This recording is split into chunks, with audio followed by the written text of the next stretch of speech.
While Joseph was still in prison, Pharaoh had a dream that 14 cows emerged from the Nile River stream. 7 cows were healthy and the others were weak, but they devoured the cows with the stronger physique. He had another dream and the concept was the same, but instead of cows, there were ears of grain. 7 ears of grain were healthy and lush, but the thin ears of grain swallowed them up. When Pharaoh awakened, he thought, what does this mean? So he asked around, but no one could interpret his dreams. That's when the cupbearer thought about Joseph in prison. So Pharaoh told him his dreams while Joseph listened. Then Joseph told Pharaoh what was about to happen: 7 years of plenty, followed by 7 years of famine. So Pharaoh commissioned Joseph and put him in charge. They gathered up crops before the famine enlarged. Pharaoh gave Joseph Asenath as his Egyptian wife. They had Manasseh and Ephraim and got along fine. Jacob sent his sons to Egypt to gather food. Benjamin was the youngest, so he was excused. When they got to Egypt, Joseph recognized his brothers, but unfortunately they had mistaken Joseph for another. They asked Joseph for food, but they were denied. Then he threw them into jail and called them spies. 3 days later, Joseph made them a deal. He let them go back home along with their meal. But when they returned, they had to bring Benjamin too. So Joseph kept Simeon to make sure they followed through. As they got back to Jacob, they told him everything. But Jacob couldn't risk losing his youngest offspring. As the famine got worse, Judah pleaded with his father. Finally, he agreed, and they left with Benjamin, their brother. When they got back to Egypt, Simeon was released. After seeing Benjamin, Joseph hid himself and wept. Then he gathered up his brothers, and they had a feast. But he gave his brother Benjamin a little more to eat. Before they left, he filled their bags with food. Then Joseph planted his silver chalice in Benjamin's bag too. As they departed, he had his servant chase them down. And as he searched through their bags, the chalice was found. Joseph accused him of stealing, but it was all his plan.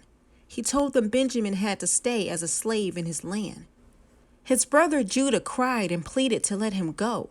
Without Benjamin, they knew they couldn't go back home.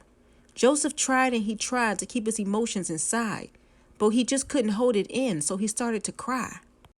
That's when he revealed to his brothers who he really was, their brother Joseph and Jacob's son. His brothers were shocked and in disbelief, so much so that they couldn't even speak. But Joseph wasn't angry because it was all God's plan. His brothers sold him into Egypt, but now he ruled the land.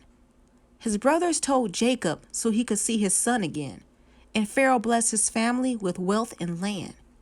When Jacob realized that his son Joseph was still alive, he traveled to Egypt to see Joseph before he died. God told Jacob in a vision not to be afraid. By moving to Egypt, his whole family would be sustained. So Jacob gathered his family and all his possessions and traveled to Goshen with Judah's direction. When Jacob saw Joseph, he couldn't believe his eyes. So he embraced his son, and they wept for a long time. Joseph introduced Pharaoh to Jacob, his father. Pharaoh gave Jacob food and land in his honor. But as the famine got worse, the people sold their land for food. They sold their animals and bodies into slavery too.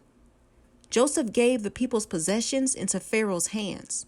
And before they knew it, the land was Pharaoh's again. So Joseph gave the people seeds to plant in the ground. When the crops were harvested, there was food all around. But not all the crops were theirs to eat. 20% of their harvest was for Pharaoh to keep. At the age of 147, Jacob was about to die. So he had Joseph swear with his hand under Jacob's thigh that he wouldn't bury him in the land of Egypt, but that he would lay with his fathers in the Canaan region. Before Jacob died, he blessed Joseph his son. He then blessed his grandsons, Manasseh and Ephraim. Now, traditionally, since Manasseh was the oldest, he would receive a far greater inheritance. So Joseph put Ephraim to Jacob's left and Manasseh to his right. But Jacob crossed his arms even though he was nearly blind.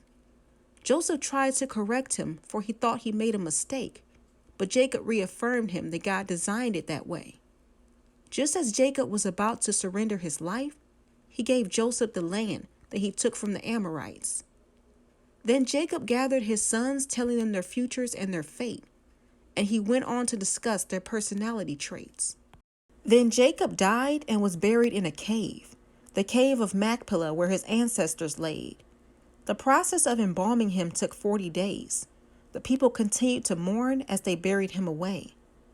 The Canaanites saw them grieving as they went, so they named the place Abel Mizraim, which means Egyptian lament.